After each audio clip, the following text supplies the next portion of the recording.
جامعہ سبل السلام الدنکی چینل کو سبسکرائب کریں، انشاءاللہ فائدے میں رہیں گے، ہم آپ تک مفید ویڈیوز پہنچائیں گے۔ السلام علیکم ورحمۃ اللہ وبرکاتہ۔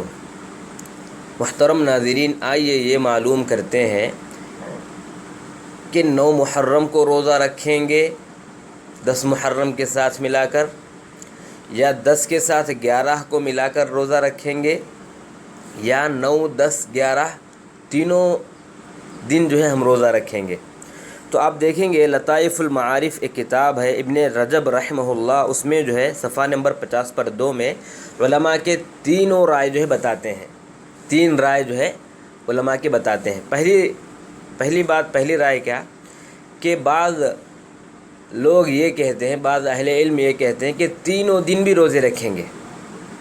بعض کیا کہتے ہیں 9 محرم کو بھی، 10 محرم کو بھی اور 11 محرم کو بھی روزہ رکھیں گے۔ اور حدیث ایک ضعیف حدیث ہے، حدیث سے جو استدلال کرتے ہیں حدیث جو ہے ضعیف ہے۔ مسند احمد میں حدیث نمبر 2150 پر 4 ہے وہ، اور بیہقی جو اپنے کتاب کبریٰ میں جو ہے لکھتے ہیں جلد نمبر 4 صفحہ نمبر 380 پر 7، اور علامہ البانی رحمہ اللہ جو ہے اپنی کتاب سلسلہ الاحادیث الضعیفہ میں 4290 پر 7 حدیث میں جو ہے اس حدیث کو لائے ہیں۔ تو حدیث ضعیف ہے۔ حدیث کیا ہے کہ صوموا یوم عاشوراء وخالفوا فیہ الیہود صوموا قبلہ یوما او بعدہ یوما، وفی روایہ، اور دوسری روایت میں یہ ہے کہ صوموا قبلہ یوما او بعدہ یوما، کہ عاشوراء کے دن جو ہے روزہ رکھو، اس سے پہلے بھی یا اس کے بعد جو ہے روزہ رکھو، مخالفت کرتے ہوئے۔ کن کی مخالفت؟ یہودیوں کی مخالفت کرتے ہوئے۔ تو اس سے جو ہے استدلال کرتے ہوئے بعض علماء کہتے ہیں کہ تینوں دن ہم روزہ رکھیں گے۔ دوسری رائے کیا ہے کہ 9 محرم کو اور 10 محرم کو روزہ رکھیں گے۔